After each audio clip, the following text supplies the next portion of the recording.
Isaac Silveira, vereador de Aracaju, líder da prefeita Emília na Câmara Municipal, é o meu entrevistado a partir de agora. Jornal da Fã. Entrevista. Bem-vindo, vereador. Mais uma vez aqui aos nossos estúdios. Bom dia. Bom dia, Narciso Machado. Sempre uma alegria muito grande. Bom dia, Wendel. Bom dia, Raimundo Moraes. Aqui eu já tive muitas vezes uma satisfação muito grande de poder conceder entrevistas demoradas, né? Também é o Matheus, né? Não é Matheus? Isso. Matheus, também esse jovem talento que surge da comunicação, me colocar à sua disposição. É sempre uma responsabilidade muito grande e uma alegria estar aqui nesse espaço tão bonito da Fã. Vereador, vamos começar pelo principal assunto, CPI das multas. Há já aí quase um mês após o seu protocolo, digamos assim, do pedido. Veio viagens do presidente, veio Semana Santa, veio outra viagem do presidente e o requerimento não é lido. O que é que está acontecendo? Ricardo Vasconcelos garante de que não há forças ocultas ou externas atrapalhando a tramitação. Qual é a sua opinião, qual é a sua posição? Vai ter ou não vai ter CPI? Então, primeiro, dizer para ti e para os ouvintes da Fã de que a construção de CPI não é um elemento muito fácil, porque não é do costume, não é da tradição do parlamento aracajuano a realização de CPIs. O parlamento do Sudeste, o parlamento do Sudeste, tem mais essa prática e a Câmara Federal muito mais. Transcorrem CPIs na Câmara Federal aos montes e depois se vê os impactos dessas CPIs. Então, CPIs que às vezes o povo nem tem conhecimento. É verdade, é verdade. Talvez daí surjam essas expressões CPIs que dão impeachment, né? Vem leis daquela época da CPI do Collor e tal. Mas o fato é que em Aracaju, ainda que não temos essa tradição, nós tivemos em 2017 uma CPI que deu um resultado muito importante. Junto com o Ministério Público, organizou os hospitais filantrópicos, em especial o Hospital de Cirurgia, né? Então, que também foi uma propositura nossa. Nós demoramos na elaboração dessa nova formatação do requerimento, porque nós tínhamos a intenção de apresentá-la no último ano, no 2024, mas era ano eleitoral, e se suscitou a ideia de pegar uma pecha de CPI eleitoreira. Convencidos os atuais parlamentares que era preciso investigar, dado o volume de recursos, nós estamos falando de 135 milhões e 216 mil reais arrecadados nesses últimos 8 anos. E convencemos alguns vereadores, quando o presidente Ricardo disse que não é uma questão de pressão política, certamente sobre ele talvez não tenha essa capacidade de pressioná-lo a se omitir no seu dever constitucional de ler o requerimento. Porque o prefeito Eduardo Nogueira ligou reiteradas vezes e tem ligado. Tem ligado para aqueles que assinaram a CPI. Alguns desistiram, mas os 11 vereadores e vereadoras e a vereadora Moana que assinou, mantém as suas assinaturas. Então, quais são os fundamentos centrais para estabelecer uma CPI? O que é que o Supremo Tribunal pacificou? De que a CPI tem que ter 3 elementos fundamentais. Primeiro, um objeto claro, não pode ser um objeto aleatório, difuso. E qual é o objeto da nossa CPI? O volume arrecadado, 135 milhões, e a sua falta de transparência quanto ao uso desse recurso. Esse é o objeto. Os recursos arrecadados com multa. Segundo, você tem que ter a quantidade de assinaturas. Nós já temos que é 1/3, mais que 1/3. É por isso que chama CPI. O requerimento ficou com quantos ao final? 11 assinaturas. 11 assinaturas, certo. Então eram necessárias 9, né? 9 assinaturas. E um prazo fixo, estabelecido. No requerimento estará colocado que são 120 dias. Então, os 3 elementos que garantem e por si só se impõem como um direito de minoria em qualquer parlamento. Então, não há opção por parte do presidente Ricardo Vasconcelos de ler ou não ler, de apresentar ou não o requerimento. Então, ele vai ser obrigado, como ele, obviamente, é um republicano, um amigo que eu tenho muita confiança, é um amigo de caminhada, ele vai fazer isso nos próximos dias. Eu imagino que seja na próxima terça-feira. Eu voltei a conversar com ele ontem, porque há uma questão da divisão dos membros da CPI. São 5 membros da CPI com mais 5 suplentes.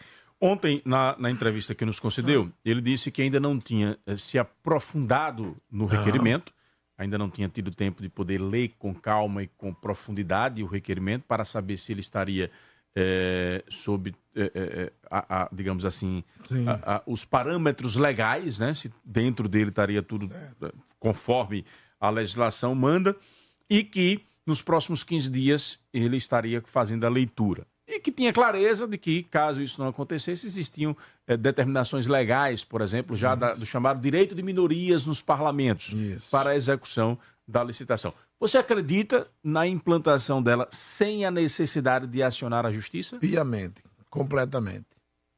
Aposto todas as minhas fichas nisso. Tenho certeza que o presidente Ricardo Vasconcelos não vai tergiversar. Se houvesse uma falha no requerimento, nós retiraríamos e reapresentaríamos. Eu tive o cuidado de aceitar a desistência dos vereadores que foram de alguma forma constrangidos a retirar as suas assinaturas. Eu tive esse cuidado. Inclusive, há uma decisão do STF que assinaturas postas em requerimentos, protocoladas esses requerimentos, não podem ser mais nulas.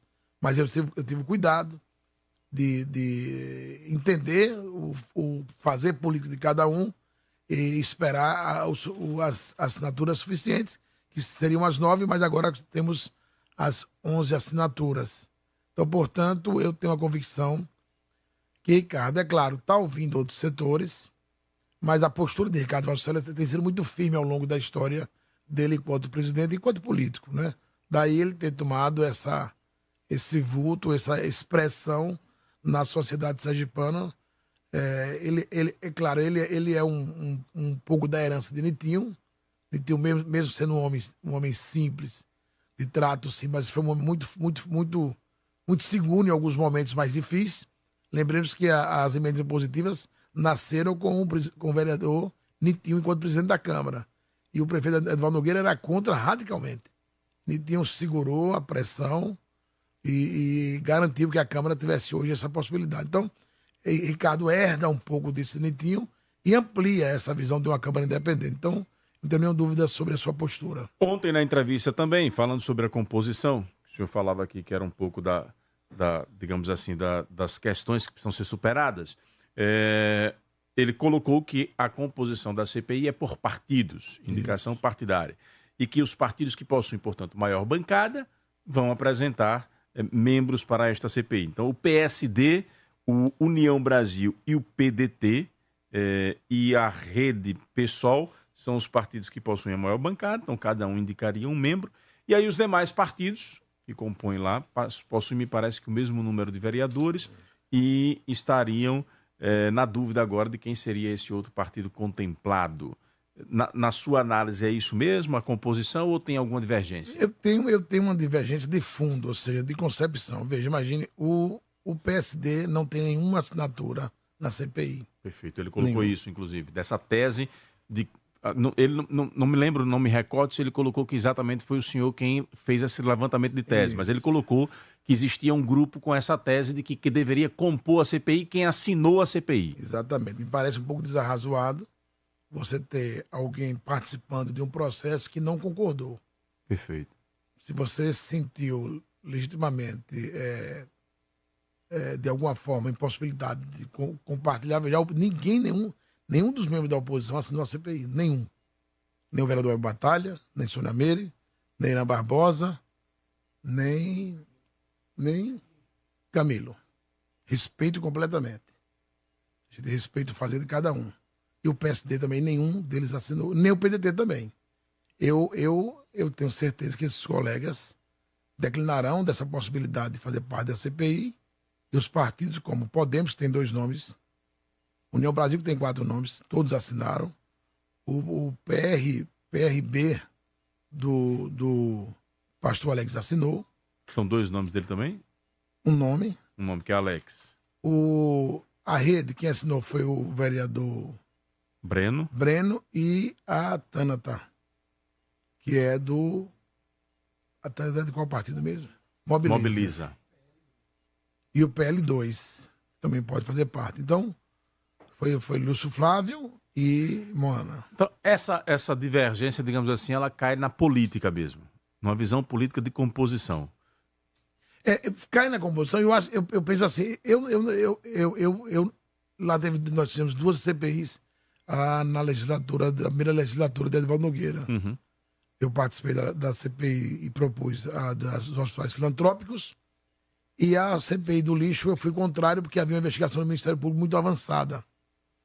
Então, eu como não assinei a CPI do lixo, eu não participei. Então, eu imagino que esses vereadores que não assinaram a CPI, por de alguma forma não concordar, ou não compartilhar com a ideia, que se demovam dessa posição. Será muito constrangedor. Nós temos um relator, por exemplo, que está ali porque alguém mandou ele e cumprir esse papel. Eu espero que aqueles que assinaram a CPI, pelo declinar dos demais dos partidos maiores, permitam que eles façam uma investigação, que digo, a investigação em nada tem um condão de incriminar o prefeito Edivaldo Nogueira. Pelo contrário, a CPI pode ser para ele um elemento de confirmação da sua tese de homem probo. Porque a CPI oferece um libelo, um resumo ao Ministério Público.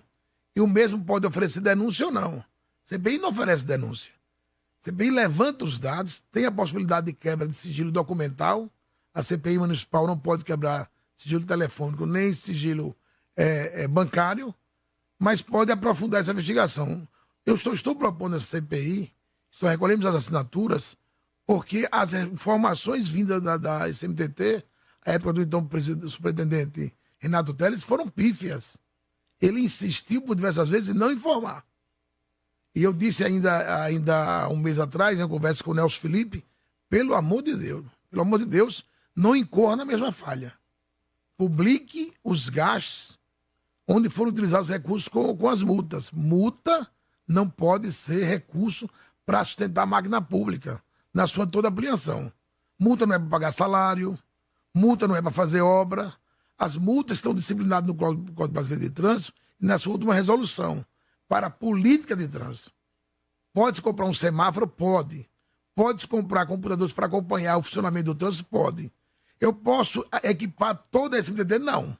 Porque tem uma parte imobiliária que não tá ligado à política de trânsito. Mesmo que seja do mesmo órgão. Mesmo que seja do mesmo órgão. Então, por que o legislador fez isso? Para pintar sinalização. Isso, pode. Porque faz parte da política. Renovação das placas espalhadas pela cidade, pode. Sinalização horizontal e vertical. Educação de trânsito. Pode. Propaganda. Perfeito. Agora, veja, imagine que o legislador dissesse, não pode arrecadar, aí o prefeito de plantão diz, eu preciso pagar o salário, o 10º, deu não. E agora? Bota todo mundo na rua e vamos multar.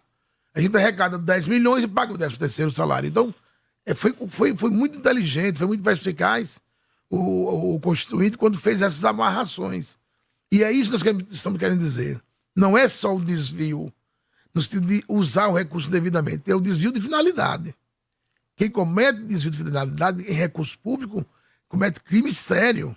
Crime que pode levar à inelegibilidade. Vereador, para a gente poder partir aqui para perguntas dos ouvintes, eu reforço a pergunta para que o senhor deixe com clareza para os nossos ouvintes. Da forma como o senhor elaborou o requerimento e apresentou a proposta da CPI, você tem convicção de que não há lacunas jurídicas, digamos assim, na forma como ele foi entregue? Esse documento foi elaborado por 5 advogados. É um documento que nós temos com muito cuidado. E modéstia à parte, eu já tenho uma certa experiência. Já participei, já propus CPIs. Sei que os 3 elementos têm que estar constando. Vou repetir. O objeto, que são os recursos adquiridos com as multas. O quantitativo de voto, 1/3 dos votos, no mínimo. E o período, que lá está colocado, 120 dias. Então, inexiste qualquer falha na construção, na concepção e na apresentação do requerimento. Confiança também na tramitação, sem precisar de acionar a justiça? Jamais, Ricardo, passará por um constrangimento como esse. Tenho certeza disso. O Franklin diz aqui, a CPI das multas tem que ser desde a gestão do ex-prefeito João Alves. Isso é perseguição por Edivaldo. Não estou aqui defendendo o ex-prefeito, não. Mas essas questões das multas, dessa safadeza existe, não é de agora. Veja, uma CPI constrói um lapso temporal, não é? E nós entendemos que se dilatássemos demais, nós perderíamos a capacidade de encontrar os elementos centrais da desinformação. Hoje, o que mais se requer, ainda hoje, eu ouvia a tia aqui no programa da FAM falando de transparência de informação. Isso. Do decreto da prefeita Emília Corrêa, que você estava solicitando que estivesse no portal da transparência. Você imagine você ter 2017, ano após ano, a inexistência completa de qualquer informação, de um centavo sequer que for gasto com os recursos. É total. Aliás, ontem o presidente Ricardo Vasconcelos disse na entrevista que por diversas vezes vocês, vereadores, pediram informações ao Renato Teles e recebiam como resposta de que essas informações estavam no portal da transparência, mas ao acessar o portal não conseguiam ter clareza de como esse recurso estaria sendo gasto. Exatamente. E alguns vereadores chegaram a conversar isso com o Edivaldo Nogueira. Por favor, se me exclua, se envolva nessa questão, porque o Renato Teles se nega a prestar informação. Certa feita, na presidência, Renato Teles estava lá, enquanto superintendente, Ricardo pergunta a ele onde é que está a informação, entrega em suas mãos o notebook, ele se nega a abrir o notebook e repete, está no portal da transparência, e a nossa nota é nota 6 ou nota 7, não lembro exatamente, então, portanto, o Tribunal de Contas nos dá essa tranquilidade. Vamos à pergunta dos ouvintes? Vamos embora. O Leônio já está saindo aqui um pouco desse assunto do CPI e entrando um pouco na abordagem dos problemas da cidade. Certo. O Leônio lá do Castelo Branco, ele diz aqui, por favor, pergunta a Isaac se ele, ao se tornar líder da prefeita, o fez silenciar para os problemas de Aracaju. A limpeza pública caiu de qualidade, os postos de saúde continuam cheios e sem melhorias no atendimento. Esse descumprimento do decreto do transporte público tem o conhecimento do líder da prefeita? Nós colocamos hoje aqui, acho que o senhor acompanhou a matéria, veículos que estão fora dessa data. Fique à vontade. Não, veja, em nada nós fechamos nossos olhos, porque os problemas das cidades existem e sempre existirão em determinado volume. O que foi feito foi um emergencial para a questão da limpeza da cidade, que teve que fazer um corte de mais de 30 milhões. Ora, isso levou a uma nova formatação de uma nova empresa que está se ajustando. Obviamente, eu concordo plenamente com o Narciso, e ontem conversava com a prefeita Emília Corrêa. Temos que fazer uma licitação, a atual administração tem que fazer uma licitação o mais rápido possível para ampliar, inclusive, a quantitativo de homens e mulheres trabalhando nas ruas, porque, de fato, há uma carência de um melhor serviço, mas não nasce exatamente da inabilidade da prefeita Emília Corrêa, nem do Hugo, que é um rapaz muito competente, que está na frente da Insub. Foi todo esse processo de postergamento da realização da licitação.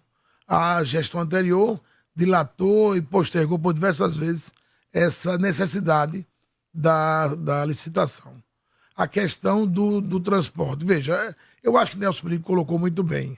É possível que uma empresa descumpra um decreto e você não tenha essa dimensão, mas que a atual administração não compactua e não aceita que tenha hoje, rodando na cidade de ônibus com mais de 12 anos, você não tem nenhuma dúvida, porque senão a Progresso não tinha saído.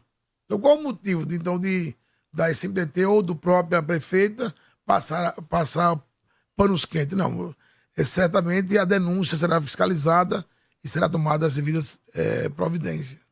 Estamos entrevistando aqui no Jornal da Fã o vereador Isaac Silveira. Você tem medo de falar em público? Travou na hora de gravar um vídeo ou conduzir uma reunião? A Palco Escola de Oratória pode te ajudar. Você vai aprender a se comunicar com clareza, vencer o nervosismo e fortalecer sua presença. As turmas de maio já estão com inscrições abertas, são exclusivas e com no máximo 9 pessoas. E as vagas esgotam rápido. Mande agora uma mensagem para o WhatsApp 79991487919. 991487919. Palco Escola de Oratória. Ative sua voz e fortaleça sua presença. Fale bem em público e em vídeos e tenha mais poder pessoal. Mandando um abraço aqui para o Anderson Góes, que ontem estava em Brasília, na série da Palco em Brasília, aí ao lado do querido Diácono Rômulo Canuto. Diácono Rômulo estava lá em Brasília ontem, rapaz, na série da Palco, não é brinquedo não, homem, viu? Vascaíno, gente boa. Vereador, o Paulo César, na verdade, ele diz aqui, como está a questão das multas na gestão Emília? Está sendo usada de forma transparente ou está do mesmo jeito que na gestão de Edivaldo? Veja, o Nelson já apresentou para nós um relatório dos volumes de multas. Houve uma redução substancial. Isso porque não é porque a SMTT deixou de fiscalizar os instrumentos que multam quando são infringidas as leis, continuam atuando, mas eu acho que é uma nova concepção, muito mais de educar do que de punir. A multa é o último estágio do processo educativo do trânsito. É a punição, com pecúnia, com dinheiro. Então, a gente também quer apresentar já na próxima terça-feira esse relatório na Câmara, até para dizer para a sociedade, para os demais parlamentares, que era assim que devia ter sido feito. Quando a Câmara pediu as informações, se pelo menos isso fosse enviado à Câmara, ainda existiria a necessidade de uma CPI. Então, a forma de tratar a coisa pública, o trânsito em Aracaju, tomou uma nova dimensão na minha concepção. O Paulo Roberto de Largarto, entendo pela mensagem dele aqui que ele está apoiando a iniciativa. Ele diz assim, até parece que é novidade no Brasil. Tem que ver aonde o dinheiro dessas multas foram gastos. Magna Santana, 7h55, Magna. Obrigada, Narciso. 7h55. Bom dia, vereador Isaac. Volta essa questão da CPI, e a gente sempre tem a fama de que CPI nunca vai dar em nada, nunca, né, ela só termina em pizza, aí já é um descrédito muito grande. Qual é a sua meta, além dessa, de apurar, enfim, espera que ela conclua e possa ser feito o quê? Né? Porque se o senhor propôs é porque suspeita das irregularidades. E o que é que isso pode levar? A que isso pode levar de conclusão final? E se tudo correr bem, se ela foi instalada e se ela cumprir aí o trâmite final e chegar ao final mesmo, né?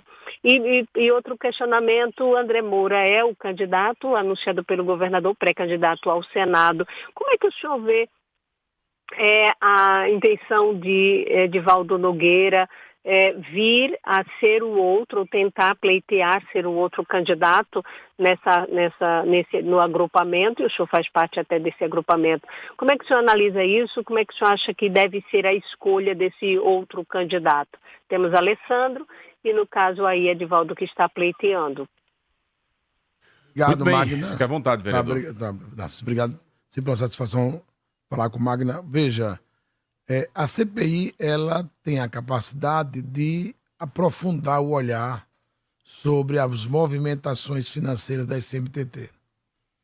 E feito isso, nós vamos contratar auditores, assessores jurídicos, que ao ser aprovado esse resumo, essa investigação, o Ministério Público terá o condão de oferecer a denúncia conforme ele entender.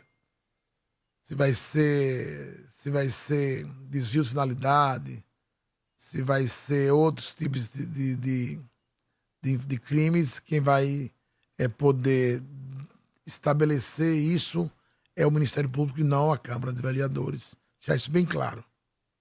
A Câmara não pode dizer assim, olha, o prefeito Edivaldo Nogueira e o gestor Renato Teles prevaricaram e, portanto, merece X punição. Isso vai para o campo do Ministério Público e vai para o Judiciário. Segundo, dizer que, na minha concepção, Edivaldo há muito tempo é empecilho para o grupo de Fábio Nitidieri. Foi quando coordenou a campanha de Fábio para governador, foi até quando disse que era um erro, não é? A candidatura de Fábio, não a dele. Depois, ele passou a criar os empecilhos, é um desagregador. Não há político de interior nem da capital que esteja ligado a Fábio pelas mãos de Edivaldo Nogueira. Ele tem um dom de dissipar, de desagregar, de afastar, de reprimir, de expulsar qualquer um que queira compartilhar de um projeto político que é coordenado por Fábio Mitidieri. Feliz foi Fábio que ao longo do tempo conseguiu trilhar o seu caminho sem a sombra deste homem ao seu lado. Então eu espero que em nenhum momento hajam as condições ideais para que ele seja o segundo candidato a senador. O tempo de Edivaldo na política já passou, já encerrou. Ele agora precisa voltar para casa, repensar o que ele fez com uma parte da sociedade e uma parte da classe política. Eu quero lhe dar um exemplo, Narciso. A prefeitura está fechando um contrato com a nova empresa que vai administrar a maternidade de Lúcio Nogueira. Sabe quanto será a menos pago por mês? R$1.300.000 para prestar os mesmos serviços da empresa que foram contratada na gestão do prefeito Edivaldo Nogueira. É assim que ele era um grande gestor, onerando os cofres públicos. Então, sinceramente, você sabe que eu não tenho adverso, quanto a Edivaldo Nogueira, para mim, quanto mais Fábio estiver longe, melhor será para o governador Fábio Mitidieri. Falando em governador Fábio Mitidieri, hoje em Brasília ele receberá uma premiação do Ministério do Desenvolvimento Social. Sergipe teve o maior índice de combate à pobreza em todo o Brasil. Essa pauta combate à pobreza é algo que você carrega nos seus mandatos, na sua trajetória. Qual a sua avaliação dessa questão do combate à pobreza na gestão de Emília? Veja, a Emília encontra os CRAs completamente abandonados. Se você olhar as estruturas, os aparelhos, que é essa expressão que se usa, da assistência profundamente... Talvez entre a saúde e a assistência foram os mais desprezados, mas a assistência muito mais, porque quem coordenava a assistência não era diretamente do grupo político de Edivaldo Nogueira. Era uma indicação do PSD e ele tinha esse costume de afastar aqueles que coordenavam a secretaria que não eram do PDT ou do seu núcleo mais próximo. E foi um desprezo total. Nós temos aí, já foram reformados parcialmente dois CRAs, mas temos mais de 30 CRAs que precisam, mais de aparelhos, que precisam ser urgentemente reestruturados para que possa prestar um serviço de melhor contundência. É isso. Fábio tomou outro caminho. Percebeu que nós propusemos, por exemplo, restaurantes populares na zona de expansão, na Santa Maria. Uma população muito carente. Edivaldo foi contra. Vetou, inclusive, uma aprovação nossa nesse sentido. E Fábio se abriu para isso. Se abriu para o imediato e para uma política que constrói alternativas de subsistência até que o cidadão consiga encontrar um novo norte para a sua vida. Aquela expressão, dê a vara para pescar e não o peixe, isso é bom em uma certa realidade. Em algum momento o cara precisa comer para se manter vivo. E, até portanto, para ir pescar, né? Até para ir pescar. Porque um ser inanimado, um ser sem vida, não se movimenta. Portanto, Fábio está colhendo o prêmio daquilo que produziu na sua gestão. Eu pergunto a ti, qual foi o prêmio que Edivaldo ganhou nesse sentido? Zero. Nenhum. Então, a Emília vai ter que ter uma capacidade muito grande de reestruturar, de representar uma política de assistência social muito mais incisiva e muito mais inclusiva do que o passado que nos deixou. Ainda dá tempo de você realizar o seu sonho de morar em um condomínio fechado, pé na areia, pagando parcelas mensais fixas de R$ 599. Isso mesmo que você ouviu, R$ 599. Estou falando do Miliar Residência. Você vai viver momentos inesquecíveis com sua família, pensando que está em um resort à beira-mar. Entre em contato agora mesmo e conheça as condições imperdíveis para você adquirir o seu lote. 99884-4140. 99884-4140. Você tem mais informações nesse número de contato. Esse é mais um empreendimento com a marca Move Construtora. Move Construtora, o seu sonho é que nos move. Para a gente poder atender ao ouvinte no finalzinho do programa, meu caro Wendel Lessa, põe aí uma sequência de 3 ouvintes para interagir com o vereador Isaac Silveira aqui no Jornal da Fã. Bom dia, Narciso e todos os seus ouvintes. Aqui é Mário Santana de Pirambu. Uma grande entrevista aí com o vereador Isaac, o líder da prefeita, né? E é um vereador sempre atuante, né? Principalmente na comunidade do bairro industrial. Sempre os moradores, quando reivindicam, sempre é atendida. Não só como um bairro industrial, como em todos os bairros de Aracaju né? Principalmente que eu conheço muito o Santo Drummond. Lá sempre quando as pessoas reivindicam a Isaac, sempre é atendido. Um grande abraço a todos os seus ouvintes. Sucesso, vereador Isaac. Bom dia, Narciso Machado, ouvinte do Jornal da Fã. Narciso, passando aqui só para parabenizar o vereador Isaac Silveira pelo trabalho desenvolvido, pelo mandato desenvolvido em prol da população aracajuana, fazendo jus aos votos. E aproveitar também e mandar um abraço pro fiel escudeiro dele, que eu sei que tá aí, Diego Celestino, sofredor, é vascaíno igual a você, mas é confiança, então tá meio a meio. Forte abraço, Tiago Almeida. Bom dia, Narciso. Bom dia, seus diletos ouvintes, que são a estrela do programa. E bom dia ao vereador Isaac Silveira.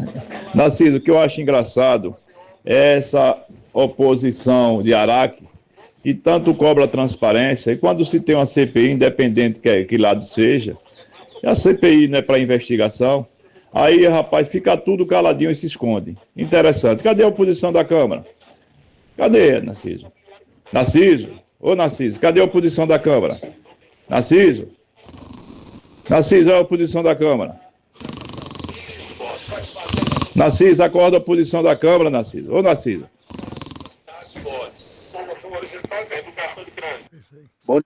Esse Almeida é uma figura, viu? Fique à vontade, vereador. Eu quero agradecer a Mário e dizer que o papel do vereador é exatamente esse, estar nas comunidades. O vereador é um pouco síndico da cidade, né? E não é o executor, mas tem que estar ali observando e, sempre que é possível, apresenta alternativas. Ao Tiago, também agradecer as considerações e dizer que nosso mandato permanece na mesma pegada, que é defender a classe trabalhadora e poder encontrar dias melhores para o nosso povo aracajuano. E o Almeida dizer que eu respeito o fazer de cada um. Agora, eu gosto muito luto muito pela coerência. E acho que cobrar dos administradores posições de transparência exige de nós também uma atuação em prol da transparência. Então, a gente não pode se assustar com CPI. CPI são instrumentos natural do fazer da Câmara. Investigar, fiscalizar. A função principal, fundamental do vereador é ser fiscalizador. Depois legislador. Leis a gente tem demais. Agora, os recursos que estão aí colocados no dia a dia do cidadão precisa voltar para o cidadão. Não é que o país é pobre, não é que Aracaju é pobre. É que os recursos foram mal geridos. E todas nós fazemos isso como um administrador, o de plantão, a própria Emília Corrêa, percebe isso. Eu não posso errar. Então, eu estou ajudando a Emília indiretamente. Estou ajudando a um prefeito do interior a perceber isso. Olha, não pode arrecadar e não dizer onde estão as arrecadações. O Tribunal de Contas precisa colocar melhor isso para a sociedade. Porque ficam as prefeituras se escondendo desse tal da nota estabelecida pelo Tribunal de Contas do Estado de Sergipe, por todo respeito, que foi a tese de Renato Teres. Então, portanto, fiscalizar é um dever, o mais primoroso de um parlamentar. Portanto, as CPIs deveriam ser normais, compreensíveis, e não ser vistas como sendo algo pessoal, A ou B ou C. Pra gente encerrar, mais dois ouvintes rapidamente, meu caro Wendel Lessa. Bom dia, Narciso. Pergunta ao vereador Isaac, o vereador de competência, aí, o vereador que defende o povo da Aracaju, que essa empresa modelo vai continuar rodando com esses carros velhos. Pergunta aí, ele é o líder da nosso prefeito, aí pergunta aí a prefeito, e porque vai ficar esses carros velhos da modelo com esse pedaço rodando aqui em Aracaju, que a outra vez que entrou, os carros são muito bons. Mas essa aqui, meu filho, é uma vergonha, vai arribar do seu. Bom dia, ouvintes, bom dia, Narciso, bom dia ao vereador Isaac. Me chamo Adam Mota. Eu acho engraçado, o prefeito se gaba tanto, se fala tanto que é honesto, que é isso e aquilo outro, e pelos bastidores, e vive tentando não fazer essa CPI. Eu só tenho uma coisa a dizer: quem não deve, não teme. E pronto, já que ele disse tanto que não deve e que é um dos caras mais honestos que existe aqui, então deixa a CPI pra frente. Toca o barco, vamos à CPI, e se não tiver nada a aparecer, não apareceu nada. Foi que perderam, não perderam nada, porque os vereadores são para isso mesmo, para fiscalizar e criar as leis, entendeu? Um bom dia a todos. Aí o Rivaldo, a Adam Mota e a Marcela, ela diz o seguinte: bom dia, Narciso. Acho que no fim da gestão, que hoje ele é líder, acho que também vai precisar de CPI. Pelo que vemos, não é nada transparente. Pergunte ao vereador onde está tendo campanhas educativas citadas pelo vereador. Eu nunca vi, deve ser home office. É a Marcela. E o Paulo Cachorrão também manda aqui um abraço parabenizando ao vereador pelo trabalho. Obrigado, Paulo. O Rivaldo, né? Isso. Socorro. Agradecer também pela participação e dizer que ele falou da Modelo, se eu não me engano. Exato. A Modelo vai precisar apresentar as devidas informações. Assim que chegar na Câmara, eu já vou fazer um requerimento de convocação para que a Comissão de Transporte possa se reunir com a direção da Modelo e ela apresentar as documentações dos ônibus Carimba aí o Endolessa. Estão rodando em Aracaju, para que a gente não tenha nenhum tipo de dúvida se existe ou não, que existe ou não, ônibus com mais de 12 anos. É um decreto da prefeita que tem que ser cumprido. Não tem que discutir. Exclusiva. Se é uma parte ou todo. Não pode haver com mais de 12 anos. Quanto à questão dos adjetivos que os administradores carregam, é normal da política e é bonito. Então, quem é probo, quem é honesto, não teme CPI. Não teme CPI. Então, portanto, eu acho que é um caminho natural. E a última pergunta foi... A Marcela. Dizendo que pela falta de transparência, acho que a gestão de Emília também pode acabar em CPIs. Eu acho que ela está se precipitando um pouco, mas nada impede que haja também. É isso que eu digo. Não é um governo de plantão que estabelece se há ou não CPI. É o parlamento que estabelece a necessidade. É um vereador ou uma vereadora que propõe para um grupo de vereadores. Se isso ocorrer, eu conversei também com o Nelson Felipe, ele começou uma campanha de educação no trânsito e eu já pedi que haja uma ampliação disso aí. Houve já uma mudança de alguns semáforos aqui em Aracaju, porque aquele chamado semáforo inteligente não funciona, efetivamente, da forma pensada. E também eu também compreendo que a SMT precisa apresentar à sociedade um volume maior de ações para que a gente não caia nos mesmos erros da gestão anterior. Ou seja, tem uma política forte de educação do trânsito. O Nelson é muito competente, conhece de trânsito, já mudou a questão da mobilidade, os corredores já tem outra formatação. Está vendo uma restauração de todo o parque tecnológico da SMTT, e eu espero que em breve tenhamos um trânsito muito melhor. Aracaju tem dificuldades profundas, é uma das capitais das cidades com maior número percentual de carros, proporcionalmente, então, portanto, a gente precisa ter uma vigilância constante. Haverá concurso para a SMTT, já está estabelecido, haverá uma restauração do plano de carreira dos profissionais da SMTT, dos agentes de trânsito, que eu acho muito importante valorizar o servidor, ou seja, a SMTT começa a apresentar novas ações que eu imagino que terão bons frutos. Vereador e líder, obrigado pela presença, espaço sempre aberto. Obrigado, Narciso, obrigado a todos que fazem a FAM e a todos que acompanharam a nossa entrevista. Uma honra.